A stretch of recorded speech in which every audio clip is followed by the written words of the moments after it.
চলুন আমার রহমতের নবীর পরশে কি হয়।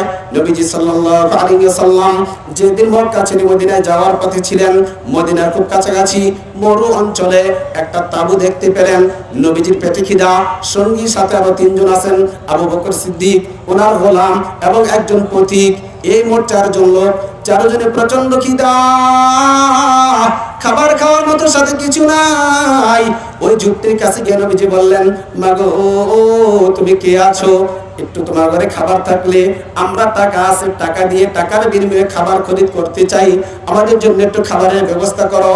ওই মহিলাটা বের হয়ে, অর্ধবয়সী মহিলা, একবারে যুবতীও নয় আবার বৃদ্ধও নয়, অর্ধবয়সী একজন মহিলা বের হয়ে বললেন, তোমরা কারা চিনি না, তবে এই মুহূর্তে আমার কাছে খাবারের কোনো ব্যবস্থা নাই।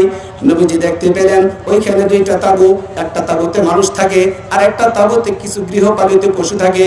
নবীজি রাহমাতুল লিল আলামিন একটু লক্ষ্য করে দেখলেন, ওই যে গৃহপালিত পশুর তাঁবুটার এক কোণাতে একটা বকরি অসুস্থ জীর্ণ শীর্ণ দেহ অবস্থা, ঠিক মতো হাঁটতে পারে না, এক কোণায় পড়ে আছে।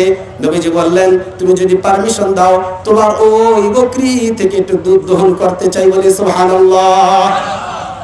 যে মহিলার সাথে নবীজি কথা বলছেন, আজকের হাদিসের কিতাব সাক্ষী দেয়, মুআজিজাতুন নবী সাল্লাল্লাহু আলাইহি ওয়াসাল্লাম নামক হাদিসের কিতাবে অধ্যায় আছে, চ্যাপ্টার আছে, ওইখানে হাদিসগুলো এসেছে, বর্ণনাগুলো এসেছে।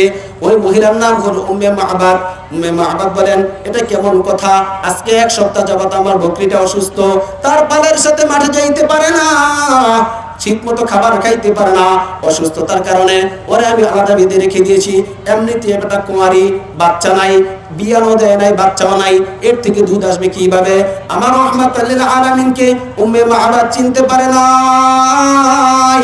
উনি যে জমিনে চলেন, এই জমিনের মালিকের সাথে তার যে বড় ঘনিষ্ঠ সম্পর্ক, উম্মে মা'বাদ সেটা বুঝতে পারে নাই। তাই সে বারবার বলতেছে, আপনি কেমন কথা বলতেছেন, আমার বকরি তো অসুস্থ, এই বকরি থেকে দুধ পাবেন কিভাবে? নবীজি বললেন, তুমি একটু পারমিশন দাও।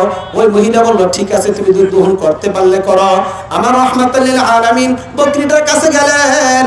হাদিসের কিতাব বলে, নবীজি সাল্লাল্লাহু আলাইহি ওয়াসাল্লাম বকরিটার পিঠে এভাবে হাত বুলাইয়া দিয়া আল্লাহর কাছে বললেন, আল্লাহুম্মা বারিক ফিহা ওয়া লাবানিহা ওয়া সুবহানাল্লাহ। ও আল্লাহ,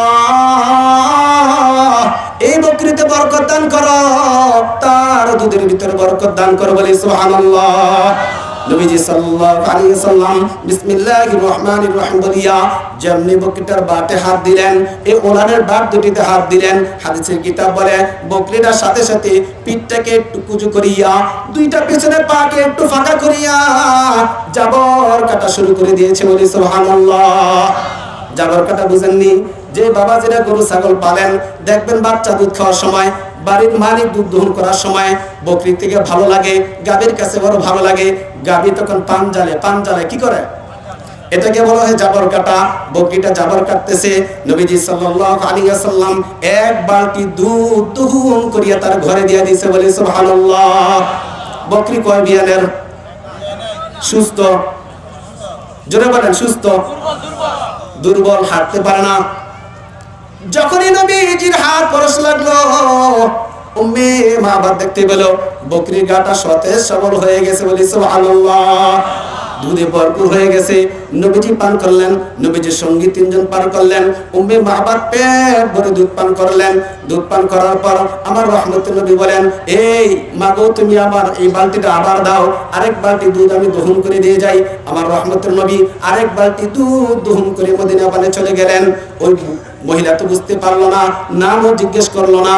দিন শেষ, তার স্বামী যখন ঘরে আসলো, সারাদিন কাজ করে কর্মক্লান্ত অবস্থায় ঘরে যখন দুধ দেখে, বিবির কাছে জিজ্ঞেস করে, কিরে তুই দুধ পালি কই? আমি তো সকালবেলা যত দুধ ছিল হাটে বিক্রি করে দিলাম, এখন তুমি দুধ পাইলা কোত্থেকে? এবার তার বিবি এসে উম্মে মা'বাদ, আবু মা'বাদকে, তার স্বামীকে বলে, শুধু দুধ দেখে চমকে যেও না, ওই অসুস্থ রাখালির বকরি, সেদিকে তাকাইয়া দেখো, তাহলে বুঝতে পারবা দুধ আসছে থেকে। আবু মা'বাদ ওই বকরির দিক তাকাইয়া এবার দেখে তো হতবাক, চমকিত হয়ে গেল। হায় হায়, এই কেমন ঘটনা! আমার বকরি তো অসুস্থ, যার কারণে আমি মাটি নিতে পারি না। আজকে সেই বকরি সতেজ, দুধ দ্বারা ভরপুর হয়েছে। কিরম মাহবাদ, এই ঘটনা কিভাবে ঘটলো, কোত্থেকে ঘটলো? মহিলা এবার বিবরণ দিচ্ছে স্বামীর কাছে, আমি জানি না। কয়েকজন মানুষ দেখলাম দিন দুপুরে আসলো, তাদের মধ্যে একজন মানুষ বড় চমকদার চেহারা, যার চেহারা দেখলে বোঝা যায় এই লোকটা কখনো মিথ্যা বলতে পারে না।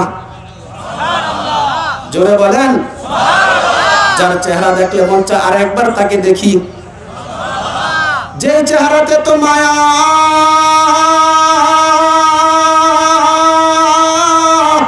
যার কথার মধ্যে এত মধু, তার হাতের পরশ আমার চোখ দ্বারা দেখছি গো স্বামী। যতক্ষণ দেখলাম চোখটা আমি এক পলকের জন্য রাখতে পারি নাই। আমার যে বকরি হাঁটতে পারে না, ওই বকরির গায়ে হাতের পরশ লাগার সাথে কত সুন্দর দুধের ফোয়ারা জারি হয়ে গেল। বলি সুবহানাল্লাহ। নবীজি দোয়া করে দিয়েছেন, দোয়া কবুল করেছেন কে? এর পরের ঘটনা শুনেন। উম্মে মাহবাদ তার স্বামীকে বলার পর তার স্বামী বলল, মক্কায় শুনেছি একজন লোক আছে, সে নাকি নবী দাবি করে। আমার মনে বড় ইচ্ছা ছিল দেখা করব, দেখতে পারি নাই। মক্কার মাস্তান, মক্কার লিডাররা, মক্কার সন্ত্রাসী টাইপের বড় বড় বড় বড় মুসলমান লিডার গুলো আমাকে ওই লোকটার সাথে সাক্ষাৎ করতে দেয় নাই। আমার মন বলে ওই সেই কুরাইশি মুহাম্মদ হবে। বলি সুবহানাল্লাহ। এরপরের ঘটনা হলো নবীজি সাল্লাল্লাহু আলাইহি ওয়াসাল্লাম যেদিন তার দহন করে দিয়ে গেলেন, এই বকরিকে হাত বুলালেন, ওই দিন থেকে 22 বছর বকরিটা হায়াতের বাড়িতে জীবিত ছিল। বলি সুবহানাল্লাহ। কয় বছর? 22 বছর। শুধু জীবিতই ছিল না, প্রত্যেক বছর 2 বার বাচ্চা দিত, প্রতিবারে 2 এর অধিক বাচ্চা দিত। এবার চিন্তা করেন, 22 বছরে যদি প্রত্যেকবার 2 বার বাচ্চা দেয়, প্রতি বছরে 2 বার বাচ্চা দেয়, আর প্রতিবার 2 এর অধিক বাচ্চা দেয়, তাহলে 22 বছরে কতটা বাচ্চা দিছে? হ্যাঁ, 66টা বাচ্চা হবে না বেশি হবে? প্রতি বছরে কয়টা হয়? আরে বছরে কয়টা হয়? 2 বছরে। বকরির গড় আয়ু কত জানেননি? 7 থেকে 8 বছর। বকরির গড় আয়ু কত? 7 থেকে 8 বছর। আমরা বকরি পালি কয় বছর?